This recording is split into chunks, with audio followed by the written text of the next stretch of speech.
Hi, this is Callie, here to give you a brief overview of Virtel Web Access. How does it work? Let's see step by step how Virtel Web Access works.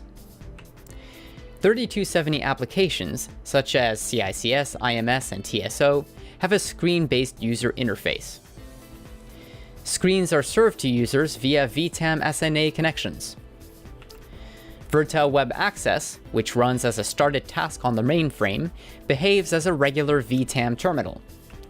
But behind the VTAM relay are a protocol converter between host and web connection technologies, and an IP server which manages the HTTP connections with web users. To generate a 3270 terminal emulation web page, Virtel Web Access inserts the 3270 data coming off VTAM into predefined HTML JavaScript templates.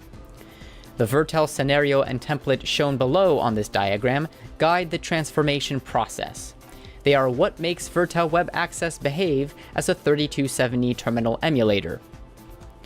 The resulting web page can be rendered by any web browser running on any device. Note that with custom-developed scenarios and templates, the same exact Virtel product will convert the 3270 screens into a modern and user-friendly graphical user interface. This is referred to as Virtel Web Modernization. It comes with two IDEs. Virtel Studio is used to develop custom GUI scenarios. Virtel Screen Redesigner is used to develop custom GUI templates.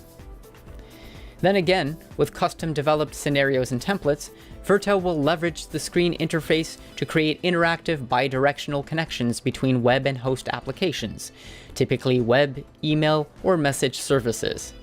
This is referred to as Virtel Web Integration, and it again relies on the two Virtel IDEs, Virtel Studio and Virtel Screen Redesigner, for the development of custom scenarios and templates.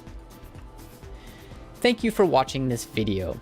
You can check Virtel Web Access's key benefits in the next video.